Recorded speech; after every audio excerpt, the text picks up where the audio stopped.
Hi there, listener. This is episode 74 of Prague Talk, a podcast produced by Radio Prague International. My name is Ian Willoughby. My guest in this edition is Leon Jakimič, co-founder of the company Lasvit. They're Czechia's leading exporters of high-end glass and light installations, producing often stunning creations for luxury hotels, residences and retail outlets all around the globe. Leon co-founded Lasvit in 2007 when he was based in Hong Kong, but he's now back in his native North Bohemia. And we spoke at Lasvit's exquisite showroom in Prague's Lasvit district for episode 74 of Prague Talk.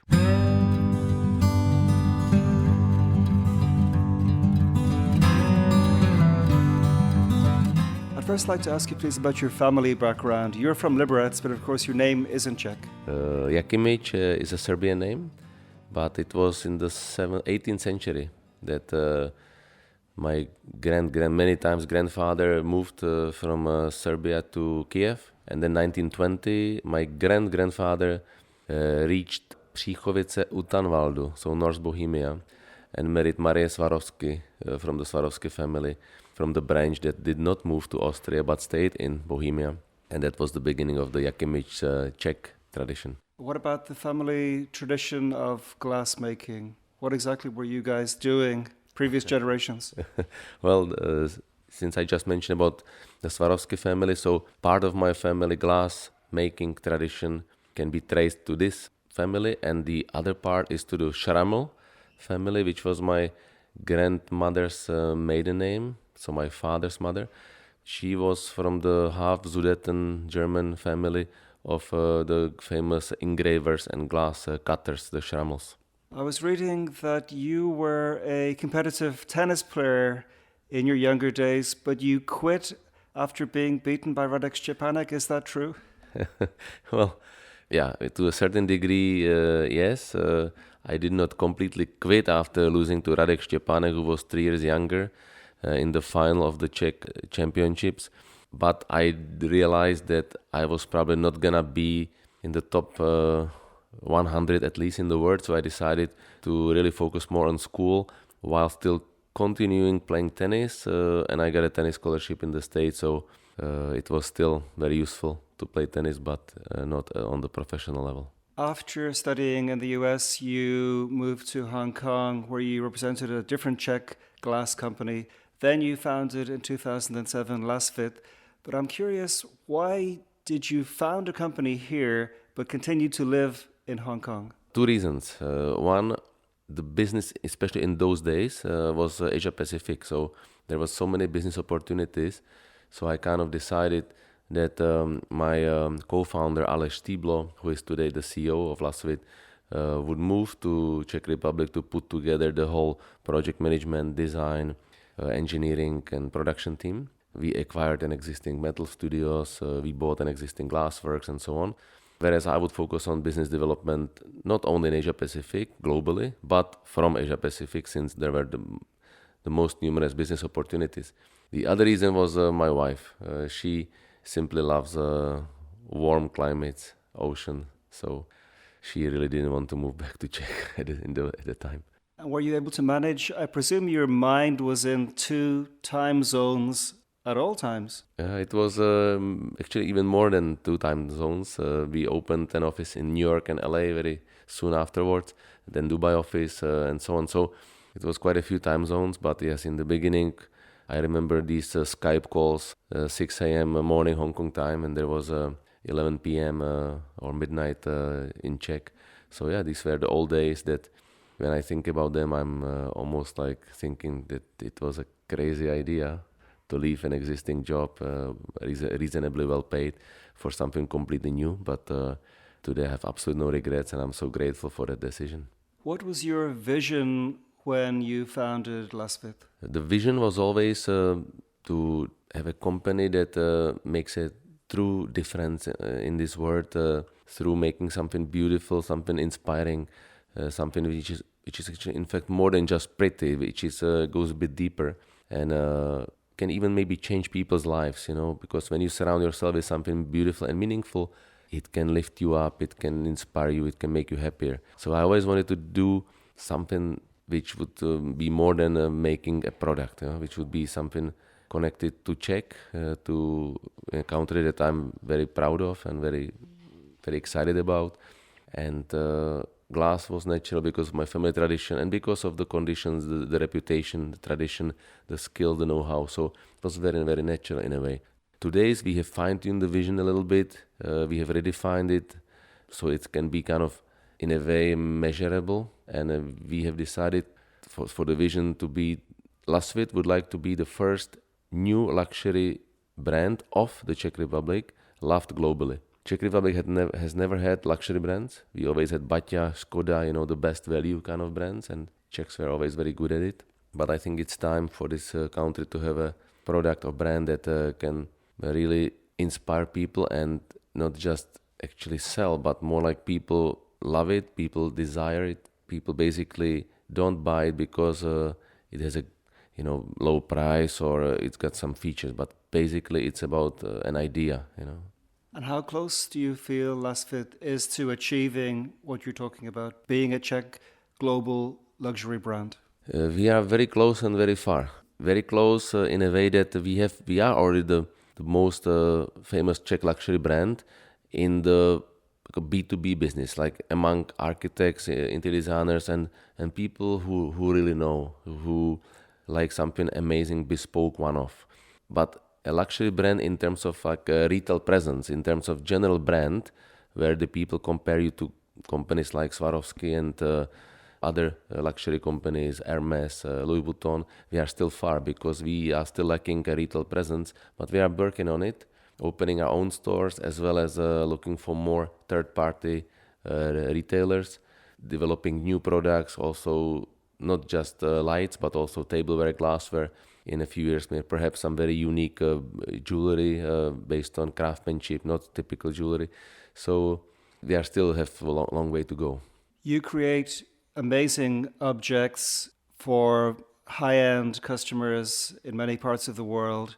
Typically, how do those commissions begin? Does somebody come to you and say, we have a space, what have you got? Or do they say, we need something that resembles clouds or teardrops or whatever? I wish it was this simple. I think every project has a story of its own. Majority of our bespoke art installations start in a face-to-face meeting between our project advisor, sometimes together with our product designer, and an interior designer.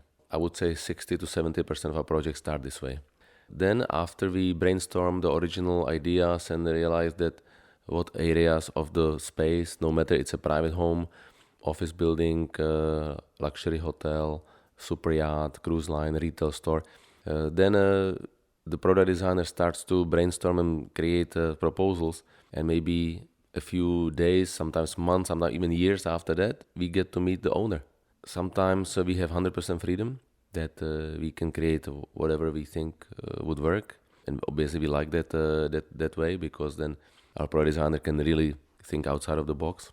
And sometimes we get 0% freedom, like in projects in Japan. Many times the architect or interior designer tells you exactly what they want, and then it can almost go straight to our engineering team and even skip the creative product development process. How technically complicated can your pieces be? Also, I'm curious, how does the cooperation work between the purely design people, the glass makers, and the engineering people? I think this is one of the strengths and uniqueness of Lasvit, that we combine so many skills, so many people with various backgrounds under one roof. So we have product designers, we have lighting engineers, we have design engineers who do 3D works, 3D modeling, we have project managers, we have installation team, we have then craftsmen ranging from glass makers who blow glass, who engrave, who cut, who paint, who fuse, who mold melt the glass, and so many other glass techniques, all the way through people who work with metal, stainless steel, brass, aluminum, who bend, shape, weld, but also something called girdlers, which work with brass and add these little details. So the variety of what we can create with metal and glass is amazing, and together with light, with the best lighting engineers who we also have, is I think one of the main reasons Lasvit has been so successful. Are there any regimes or individuals who you would be reluctant to work with as potential customers? Yes, obviously, a company whose value is love and humility. In fact, even the brand Lasvit, Láska and Svit, love and light, can't work with regimes that are evil. So obviously, we have closed the Russian office a few days after the war started. We have walked away from projects in Russia that where the owners were willing to send us 100% deposits, and we just said sorry. We know our product is not military and is a peaceful product, but still, we don't want to work in a country that is now creating so much evil. Obviously, North Korea and Iran and countries like that, we don't work with clients from those countries. Typically, how many bespoke projects are your team working on at any one time? As we are speaking now, we have 8 installation teams somewhere around the world installing 8 different projects. So if you are thinking of like what is being installed, it's about 8 projects at a time. Every year we complete between 180 to 250 bespoke projects around the world. And in terms of how many projects we have in our pipeline, it would be close to 2,000 to 3,000 in various stages. Some stage we call just learned about it. We don't even know who the interior designer is. We just know there is an amazing hotel coming up, Fairmont in maybe south of Spain. Then the other stage is design stage, pricing stage, tendering stage, then engineering stage, production stage, delivery stage, installation. So across all these stages, about 2,000 to 3,000 projects we have right now. One area Lasvit also works in is architectural glass. Mm-hmm. What exactly is that? It's an amazing new idea that I'm kind of pushing very much right now, because I don't think we need to limit ourselves just to create interior jewels, but we can maybe even turn the whole building or part of the building into a jewel, into a meaningful jewel that will complement the surrounding architecture and the space without being too loud, or it can still fit beautifully in a space. And even though the whole building becomes covered with art glass. When I'm talking about architecture glass, I'm talking more like artisanal glass for architecture, where we either supply the whole facade, including the metal and the support and the IGU, which means the insulated glass units, or just the glass components, no matter it's shingles or glass tiles or any other shapes it takes. And then the facade contractor would create the actual facade by using our glass. So we have both options available. It took us some time to learn those skills, how to create even an insulated facade where the outer layer is actually art glass. But it's definitely something I think it's a possible, even I would say game changer for our company. It could not only double or quadruple even our business, but it allows us to use even more unique techniques like glass fusing, slumping, thermoshaping. We just recently bought a 9 by 6 meters of furnace, which is the largest furnace in the world for art glass. And we can do projects that we never even thought we could do one day. So maybe not the whole skyscraper, but the first 2 or 3 floors, maybe a part of the private home, part of a retail space, especially like these luxury brands. They really want to differentiate themselves. And through our art facade, they could really make a huge difference. My final question, we've maybe already touched on it a little bit, but where would you like to see Lasvit in, let's say, 10 or 15 years? I would like to see Lasvit as this truly new luxury brand that is loved globally. By new luxury, I mean we would like to redefine luxury. We would like people to think of luxury not as something necessarily made of gold and diamonds and something that looks down on people. We would like actually luxury to lift people up, to be more democratic way of looking at luxury. Something based on beautiful, authentic materials, natural materials, not toxic plastic, natural materials based on human craftsmanship. Something which radiates positive energy. I think when a craftsman makes something with love, this product will later radiate it and you will feel it. Whereas the machine-made product is dead. So I would like Lasvit to focus on doing something handmade, something beautifully designed, something with a story behind, meaningful story, and redefine luxury in a way that lifts people up.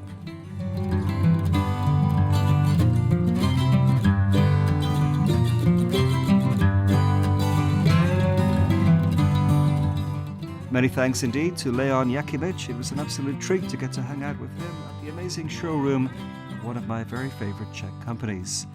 This has been episode 74 of Prague Talk from Radio Prague International, so there are of course many more editions where this one came from.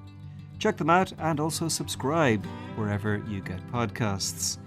But for now, from me, Ian Willoughby, thank you so much for listening to Prague Talk, and talk to you again very soon.